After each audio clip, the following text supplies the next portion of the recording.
Alright, what's happening, y'all? It's your boy Rico from Street Scores, and we have a lot to talk about today, man. A lot just happened since the last time I even made a video last night. I just did a video of the 5 studs and the 5 duds, 5 stock ups, 5 stock downs just last night, and since then, all of this has happened. Of course, we got to talk about the Commanders being sued. We're going to break down who's suing them, why, how the NFL is also being sued as well. We got to talk about the Commanders' huge PR fail using Brian Robinson shooting in it. And then cornerback Benjamin St-Juste is the first Washington Commander player to publicly speak out against all of this that's going on with the team, and Dan Snyder specifically. So we got to dive into everything he said and how players and media members are rallying around him. And I'm going to give y'all every single detail on what's going on with the Commanders and the NFL being sued, and that whole mess last night with the Brian Robinson shooting being brought up in a Commander statement, then Jason Wright having to come out immediately afterwards within a few minutes to put out another statement to apologize for the first statement that the Commanders put out. So we got to dive into all of that and more, but before we do, make sure you subscribe to the channel, hit the bell next to the subscription button so you get a notification immediately, and every time I release an informative and opinionated video just like this one, make sure you pull up every live stream, every play-by-play analysis live for every Commanders regular season game. Usually it's on Sundays, but we play the Eagles Monday night, so make sure you pull up Monday night for the play-by-play analysis live during the Eagles game, man. Let's not start a losing streak, man. Let's not even get into the habit of that. Let's not get used to losing. Taylor Heineke, I'm gonna need more out of you, man, please. Without further ado, let's get it.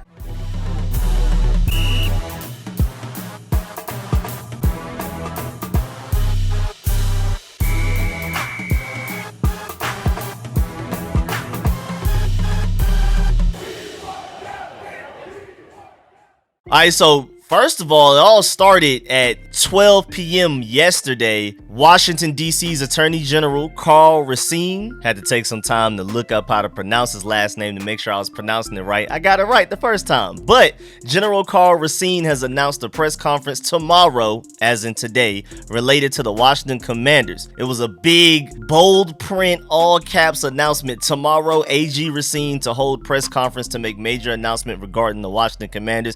And all throughout this whole thing, every time I kept seeing AG for Attorney General, that was killing me because I kept wanting to think Antonio Gibson, but I had to keep remembering that we're talking about Attorney General. That was bothering me the whole time. I'm pretty sure I'm not the only one, but they made an announcement for Thursday, November 10th, again as in today, the District of Columbia Attorney General Karl A. Racine will hold a press conference to make a major announcement related to the Washington Commanders. So, had us all hyped up. Is Dan Snyder selling the team tomorrow, as in today? It was so much stuff going on. So that was first. We're going to go in chronological order. Next up is the terrible PR by the Washington Commanders, because with that announcement that Karl Racine made, the Washington Commanders felt the need to rebuttal, and this is the way that they did it. They said, quote, less than 3 months ago, a 23-year-old player on our team was shot multiple times in broad daylight. Despite the out-of-control violent crime in D.C., today the Washington Commanders learned for the first time on Twitter that the D.C. Attorney General will be holding a press conference to make a major announcement related to the organization tomorrow. The Commanders have fully cooperated with the AG's investigation for nearly a year. As recently as Monday, a lawyer for the team met with the AG, who did not suggest at the time that he intended to take any action, and in fact revealed fundamental misunderstandings of the underlying facts. It is unfortunate that in his final days in office, and that was a jab by them, you know, they was basically saying, you on your way out, buddy, leave us alone. I don't think a lot of people peeped that. They put that in there on purpose. This is definitely through Dan Snyder. Dan Snyder said it out loud, and then maybe one of his lawyers or somebody in the Commanders PR somewhere was able to spice it up and put it into writing and structure it in a way that was easy to understand. But this is definitely Dan Snyder's pettiness all in this, no matter who ended up actually putting the statement out there. But going back, it is unfortunate that in his final days in office, Mr. Racine appears more interested in making splashy headlines based on offbeat legal theories rather than doing the hard work of making the streets safe for our citizens, including bringing the justice to people who shot one of our players. There's definitely a lot of fallacies in here as far as, like, you know, using the distraction trying to distract from the real issues, using Brian Robinson and making it about that, and personally attacking AG for the violence that's going on. I mean, it's so many fallacies in this, it's crazy. But this is definitely through Dan Snyder. Somebody just spiced it up and added a few little words that sounded cute to it, but you can't convince me this wasn't Dan Snyder saying it out loud and somebody writing it down and then went back and edited it to put out an official statement. And of course, Brian Robinson's agent did not feel that. He wasn't feeling that at all. Ryan Williams tweeted out, quote, "Up until an hour ago, the Commanders handled the Brian Robinson situation with so much care, sincerity, and class, and I was so grateful for all of it. Although I know that there were some great humans in that building, whoever is hiding behind this statement is not one of them," unquote. So he's done. He's up there with it, man. Brian Robinson's agent himself is sick of it. Of course, Phil Yates, everybody started talking about it. Phil Yates said, "What an absolutely disgraceful response by the Commanders organization. To bring the shooting of running back Brian Robinson in this to try and deflect attention from the issue is beyond cowardly, shameful behavior," and I agree. I feel like everybody agrees. I mean, there's probably a select few people. There's always exceptions to anything. No matter how obvious the right answer is, some people always find a way to side with the wrong side of it. It is what it is, though. And Grant Paulson brings up a great point. He said, "I don't know if tonight's Commander statement is the worst they've ever released, but it's definitely my least favorite. Making Brian Robinson relive one of the great tragedies of his life is the worst part. They're also demanding the AG do something that isn't his job so bad." And that's very true. I mean, they're just out here just grabbing straws, man. It's pretty bad. Kevin Sheehan said, "Using Brian Robinson Jr. as a shield is typical of this organization. Their worst, and it's a long list, was when they leaked awful things about Scott McClellan instead of trying to help him. Not sure they can embarrass themselves anymore. Embarrassment has become the expectation." I completely agree. Mark Bullock said, "The sooner Snyder is out of the league, the better. Deflecting and discrediting the typical Snyder tactics, but using Brian Robinson to do it is disgusting, even for him." And then, like I said in the intro, Jason Wright had to come out a few minutes later and address the whole situation. And that just shouldn't even have to be a thing. He said, quote, "I just spoke to Chief Robert J. Conti, conveying how much we support the work of the Metropolitan Police Department as well as public safety leaders and elected officials working to reduce gun violence and crime across the region. The earlier statement expressed our external counsel's ongoing frustration with the Attorney General's office as they have been nothing but earnest and transparent in their communications with this team. The lawyer's legitimate frustrations with the AG should have been separate and apart from referencing the terrible crime that affected our player," unquote. And I mean, that's just very obvious. It's a shame, first of all, the fact that Dan Snyder gotta go. The fact that Jason Wright, as team president, even has to come out here and basically rebuttal and apologize for a previous statement that was made from the organization, from whoever it came from. I know for a fact it was Dan Snyder's thoughts,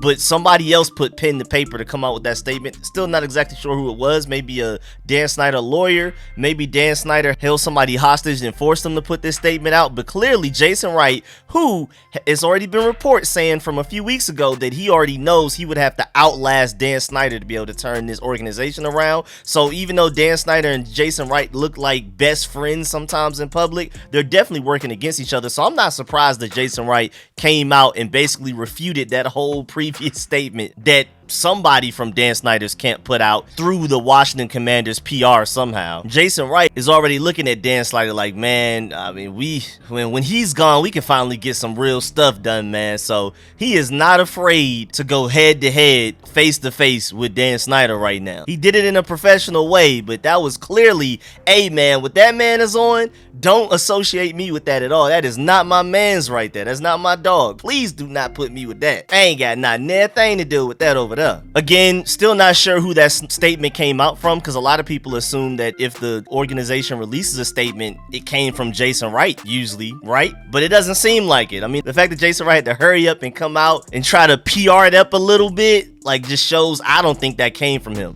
And then Jason Wright went on to actually kind of point out that that previous statement did come from Snyder's PR group. That was not from the Commanders. That was not from Jason Wright. And apparently the Commanders as an organization did not like it. So the fact that Dan Snyder is even separate from the organization, they do things that even the rest of the organization, Ron Rivera, Jason Wright, everybody involved do not like, is just crazy. He's already separate. He might as well just go ahead and discontinue disconnect himself completely. I mean, why does he have a separate PR from the rest of the team in the first place that doesn't even have to check in with Jason Wright before we put out a statement? And that's literally what he was brought here to do, to clean up all of Dan Snyder's mess. Why do you even have a system set up to where you can put out a statement without Jason Wright even looking it over? You literally hired him to be that, to do that type of stuff. It's crazy. So then Benjamin St. Juste, I guess, sick of it. And it just sucks too, because throughout this Dan Snyder drama, JP Finlay brings up a good point. He says Commanders players have done a good job of trying to block it out, but he said that he's heard that it's different now. Players are mad lawyers tried to use Brian Robinson, a rookie, in their rebuttal against business issues. And so JP Finlay went on to say that they may not say it publicly, but he knows just from now that it's no longer like the COVID protocol, they can actually go interview guys in the locker rooms, talk to them face to face personally and all that type of stuff. That's why we've been getting a lot more funny and fun and interactive interviews for guys. We see them celebrating in the locker room with the cheeseheads and things like that. They have that type of exclusive access once again this year for the first time since the whole COVID-19 thing happened. And so I believe him when he says that hanging around the players today, earlier this morning, he could tell that they were very upset about this whole Brian Robinson being brought into this for absolutely no reason, carelessly, unnecessarily, all of that type of stuff. He said he doesn't think a player will speak out about it, but a lot of the players, probably all of them, are very upset about it. They love Brian Robinson, and they felt like this was just completely classless and unnecessary. But soon after JP Finlay tweeted that and reported that, saying that he's not sure if any player is going to speak out, Benjamin St. Juste told a French language paper that there's been a dark cloud hanging over the commander since he's arrived, and the organization could really use a fresh start. So he was speaking French and everything, and then when you translate it, the statement comes out to say, quote, "Since I arrived here, it's been a dark cloud over our organization. Every time there's something good happening on the pitch, something bad is happening off of it. It would give us great energy to have a fresh start and regain the confidence of the fans," unquote. I mean, they had to have noticed how much more packed the stadium was against the Vikings, just simply because Dan Snyder said that he plans on selling the team. He hasn't even sold it yet. And everybody that I've heard that went to that game said it was a completely different energy. It was far more Commanders fans. There was far more hope and passion. And the players feed off of that, man. This was the first game in a long time that the players could truly feel the fan base really give them some hope and some energy on the field for them to go out there and play their best. And so then just that alone was just already probably enough for Benjamin St. Juste to say something. And then this Brian Robinson situation, that is just crazy. This statement may have come out even before the Brian Robinson situation, with them throwing him out there for absolutely no reason. So, man, congratulations, man. Big applause for St. Juste for speaking out, man. This is starting to get real. I mean, we're starting to get Commanders players, a third round, again, technically sophomore, but he only played like 5 games last year. This is still almost like an extended rookie season for him. And he's out here speaking out against the owner, Daniel Snyder. Is he the first player to just completely go public and be like, I'm sick of Dan Snyder's stuff right now? Is he the first one through this whole reign of tyranny under Dan Snyder? Is Benjamin St. Juste the first player to speak out? I know for a fact of recent memory he's the first player to speak out,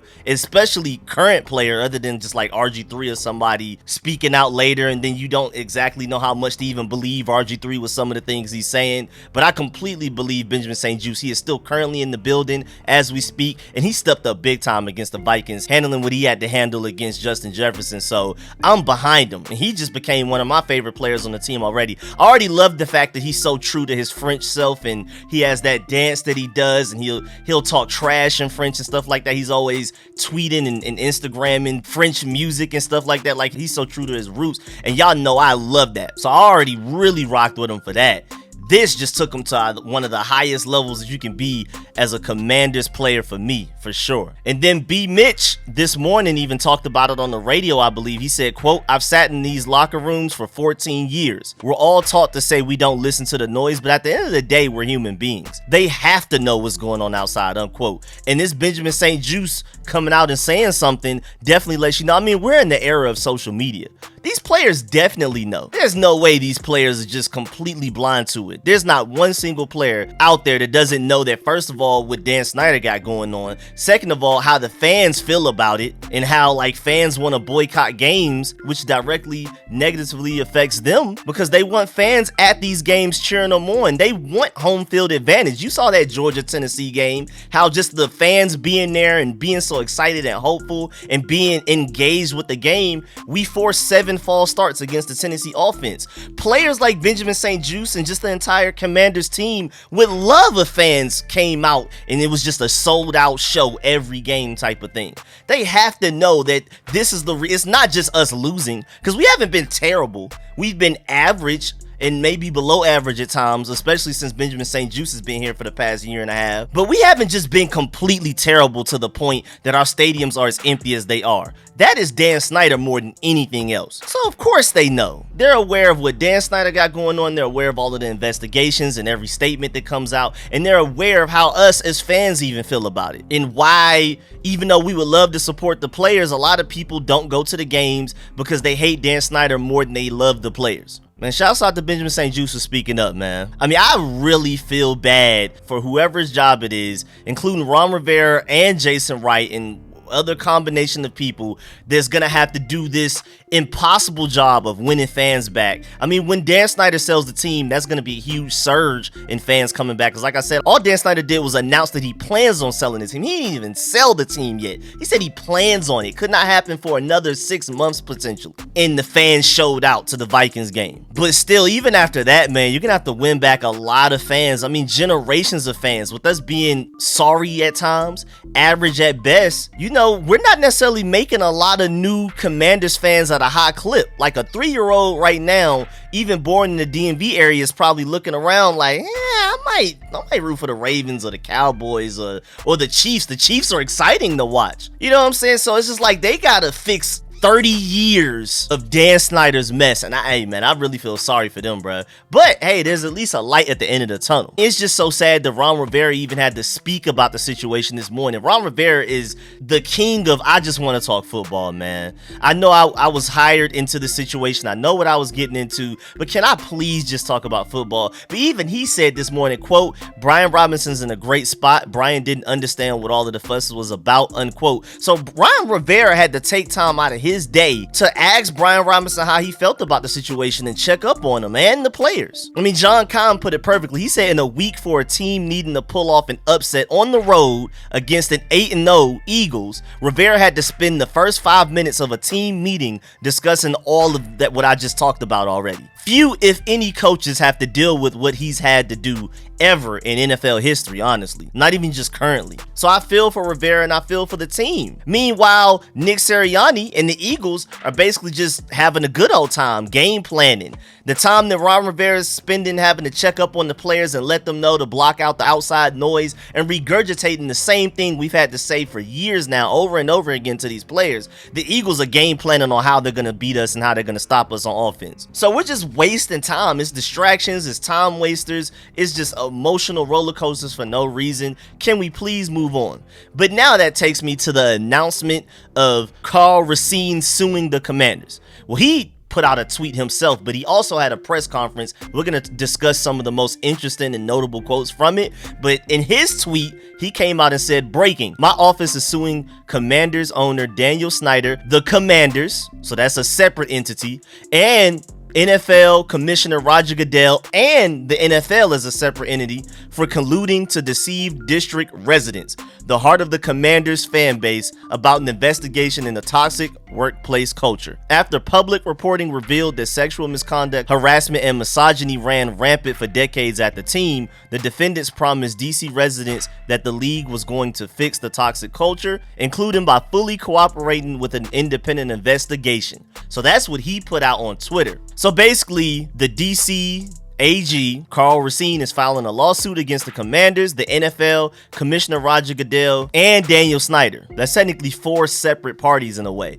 accusing them of colluding together to cover up allegations of the workplace misconduct. So basically, Roger Goodell is involved in this because Carl Racine is accusing of basically covering all of this stuff up. I mean, witness tampering, all of it. Apparently, Roger Goodell has something to deal with it, and why Dan Snyder has been able to stay as the owner of this team for as long as he did. One of his interesting quotes, he said, "You can't lie to DC residents in order to protect your image, your profits, and get away with it. No matter who you are, no one, not Mr. Snyder, not Mr. Goodell, is above the law," unquote. He also said, quote, "We were led to believe that Mr. Snyder would not interfere with the independent investigation. He did. We were led to believe that the public would not be left out of the process. We were. We were led to believe real change would happen. We're still waiting," unquote. Racine also said that his office will issue subpoenas and said, quote, "The dispositions not likely to occur on a yacht, but in a conference room in the District of Columbia," unquote. So he threw a shot back. When they talked about him temporarily being there, that was the Dan Snyder shot at him. He took a shot back and said, "We're not doing the subpoena on a yacht this time. You're coming in person and doing it this time. We're not playing with you, big dog, this time." He also said, quote, "The evidence shows Mr. Snyder was not only aware of the toxic culture within the organization, he encouraged it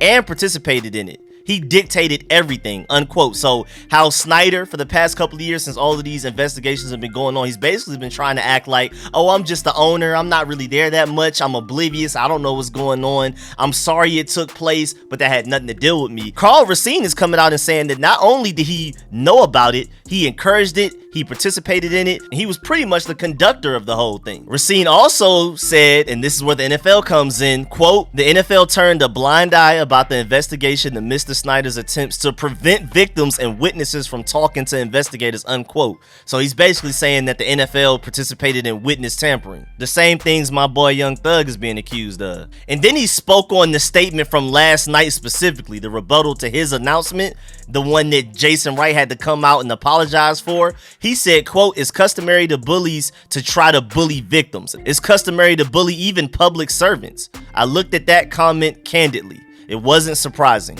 I held my fire because I knew the public would have our back. And boy, oh boy, on social media did the public have our back. Mr. Snyder sought to do what he does all the time. Deflect attention from his own misconduct," unquote. Again, so many fallacies in what Dan Snyder did, but that was one of the biggest ones from that whole situation. And I like the fact that Carl Racine pointed out the fact that, hey, I could have had a rebuttal for the statement that they made last night that Jason Wright had to apologize for, but I already knew social media was going to handle it. I already knew the Commanders fans and anybody with a right mind would have my back and handle my light work for me type of thing. So, hey, man, I like that quote as well. And then going back to the shot that Dan Snyder threw at Racine in that initial statement last night, Racine knows and he responded. He said he's quite confident this lawsuit will continue even though he's leaving office. He said that Brian Schwab will be the next DC Attorney General and the investigation should continue. In further detail, as far as his expiring tenure and the impact on the impending civil lawsuit against the Commanders, he said, "I am leaving office at 11:59 a.m. on January 2nd. The AG-elect is quite capable. I'm quite confident that this case is going to continue to move forward." So even though, like the shot that Dan Snyder threw at him, he acknowledges the fact that, yeah, I won't be here very long, and this will definitely continue beyond how long I'm in office. But I'm sure that the next guy in office will handle this exactly how I would. And you don't think because I'm dipping in a couple of months, it's safe for you. He ain't safe, Snyder. My man Carl Racine not playing with him. But now what? I mean, because first of all, after that big first announcement that there would be a press conference today, of course, us fans, a lot of us were hoping, is there going to be like a big announcement? Will there actually be some concrete change? Will Dan Snyder be forced to sell the team? And so after all of that, that was nice, but really we're left looking like, okay, that's it. Like, that's all of it. That was the big moment we were having today. But I mean, even leading up to the press conference, before he even came out and said everything that he said today, I mean, a lot of us already knew that not much would probably happen. But there was this wording of consumer protection. And I mean, honestly, did we really learn anything new? Like, we already knew a lot of this stuff. Is this even gonna stick? All of that type of stuff. It's a lot of questions. Meanwhile, Chase Young looks like he may play against the Eagles, and sadly, that's not the biggest headline of today. But right now, it seems like they're filing a lawsuit but they cannot file a case about the sexual misconduct and harassment because it allegedly occurred and evidence shows that it happened in Virginia and Maryland as well. So it's really confusing. All he can do is sue, but he can't necessarily actually file a case type of thing. I don't know, man. And then also with them bringing in Roger Goodell, since Roger Goodell's gonna be on the same side with Daniel Snyder in this, does that mean they're gonna click back up? I know Roger Goodell looked like he was probably ready to throw Dan Snyder under the bus at a certain point, but now they're both co-defendants almost, basically. So is this gonna slow things down? I mean, with Roger Goodell being brought into this, is this gonna cause Daniel Snyder to sell the team later than we thought? I don't think so, but these are questions that we need to be asking. But also, it could have the opposite effect. Now that Roger Goodell is involved, maybe he's like, all right, let's go ahead and get this over with. Let's go ahead and get Dan Snyder up out of here, man. Go ahead and pack your bags, because you're not about to bring me into this. Maybe if I just go ahead and sell you to them and throw you out the house beyond the protection of the NFL fort and let them just have you, maybe they'll leave me alone. So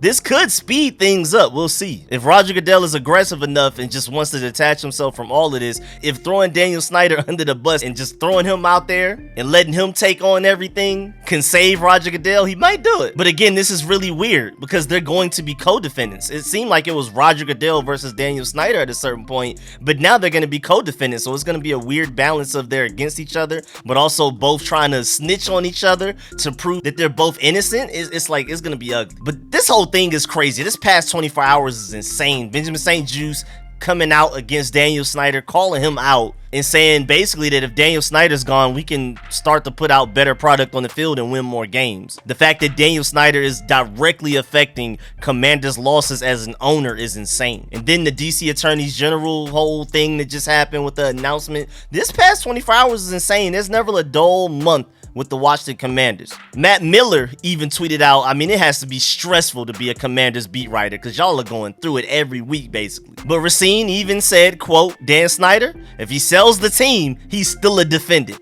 That lawsuit will continue. There will be accountability, unquote. And that was probably the most interesting quote. It sounds like they are not playing with Dan Snyder no matter what. And again, I don't know if that affects things positively or negatively, because now Dan Snyder's looking like, well, if I sell the team, I'm still going to be held accountable. Why would I sell the team? But I think it's already too late. Selling the team looks like a concrete done deal thing from everything I've heard, no matter what's happening. But this is interesting that basically, no matter what, even after Dan Snyder sells the team, they're still going to be on his neck. Selling the team is not going to get the courts off your back, man. Also, when asked about the ticketing investigation specifically, even outside of the sexual misconduct and all of that workplace environment stuff, even just the stealing money thing from the NFL, Racine says, quote, we'll have more on that next week, unquote. So we're probably going to have another press conference like today next week. So be aware of that. And before we go, Brian Robinson also spoke on his name being used in the team statement last night. And here's his response in a short video real quick if you're interested.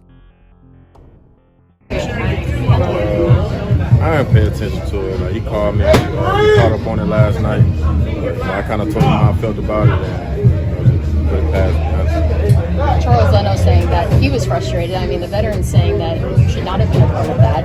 What have they said to you? What have your teammates said to you about the whole situation? Yeah, they just tell me the same thing. We got a big game coming up this week, and I think that's the focus in this building. And we don't need any outside distractions. The guys in the locker room know that, and I feel like we're on the same page. Hey, Brian, do you feel like a situation like the statement last night, does it make it hard for you to move past what happened?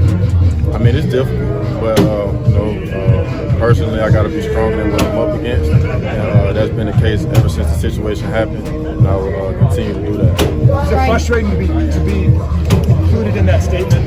I mean, it is what it is, and I can't control that. Like I said, I'm just continuing to do what I've been doing. Take two more. You're a rookie. You've been through a lot so far in your rookie season, your first year in the NFL. I mean, how have you been able to really keep your emotions intact? Just keep going, like now at this point, back on the field, doing what I love to do, doing what I'm passionate about doing. So it's easier now, than it was when I wasn't on the field and wasn't, with the team. So I don't have a problem. I'm just trying to continue to make positive strides and help this team the best way I can. Last one. Hey Brian, is this something that you just want to put aside and not have to talk about it anymore? I mean, I wish it would die down like that, but reality of it, it's probably going to take a while for it to really just die all the way down. But I'm just continue to focus on what I've been focusing on, throughout the whole situation. All right, thanks, Brian. Appreciate it. Everybody wants to be PC, but of course it's upsetting. He should never been part of that situation, in my opinion. That's just my opinion. I'm just going to leave it at that. Never should he be part of that. His feelings and what he's gone through should be a completely separate deal. Did you reach out to him and talk to him about it? Oh, yeah, of course. Of course I talked to my team about it. And he knows where I stand with it. Yeah. Will this affect you guys? No, we can't let it affect us, man. Like I said, how many times have I said it? It's always stuff around here, but you got to keep the main thing, and we want to just focus on playing football. It's very tough to do that, but it's our job. We got to go out here and be professionals and get, eliminate the distractions the best we possibly can. Have you built up that muscle since you've been here? You got to be really callous here. Yeah. I think Coach Rivera did a good job of the first thing he did when he came in was just address it with the team. And just basically we're just going to try to focus on Philly, obviously. Things come out often, but at the same time, we just got to try to focus on what we can control. It's a little bit different because this one, you wouldn't say anything negative about Brian, but bringing up this situation, does that make it a little bit different for you guys? At the end of the day, I think we just got B-Rob's back, so, I haven't talked to see how he feels about it individually, but I think it's hard for me to comment on it without kind of seeing how he feels about it. But at the end of the day, he's one of us, so, at the end of the day, we just want to have his back. You're a leader in this locker room. How do you continue to make sure that, especially for the younger guys who are rookies like Brian and Jahan, to stay focused because they're not used to ownership problems, they're not used to all of that. How do you make sure that they're able to go out there and just play football? Yeah, I think it's you kind of have to compartmentalize for yourself. I think, with Jahan and some of the rookies, we ask a lot of them on the field, so a lot of their day-to-day, week-to-week involves the game plan and what they have to do to be ready for Sundays. But at the same time, when you're a professional, you got to be able to handle the things that go on off the field as well. That's part of the job, unfortunately, whether it has something to do with you or not. And I just think the best thing I try to do is encourage them just to be a pro about your business, how you conduct yourself, and people are going to look to you to see what you have to say about things, and you just want to carry yourself in a way that's representative of yourself and your teammates and the people who support you. Everyone deals with things differently. How do you personally make sure that this isn't going to cause an issue for your game? I really just stay the same for the most part. I still take care of my body, try to practice really well, be consistent, and just make sure to keep the main thing right now. I know that's kind of tough, obviously, with everything going on, but I think Philly has all our focus right now, as they should, and we have. But yeah, man, that's the end of this video. Please get in the comment section. Let me know how you feel about everything discussed in this video. I feel so sorry for Brian Robinson, the players, our fan base. Even me. None of us deserve to have to deal with this. Washington Commanders reporters, employees, coaches, staff members, front office. Nobody deserves to deal with what they're dealing with all of this Dan Snyder chaos and drama. Because that's exactly what it is. It's drama. And it's a big distraction to football. So definitely get in the comment section. Let me know how you feel about everything discussed in this video. Please leave a like on this video if you liked it. If you learned anything, as always, I appreciate all of the support, man. Shouts out to all of my sponsors, especially my Pro Bowl sponsors. Name you see scrolling on the screen right now. I'm gonna catch y'all later. I'm out.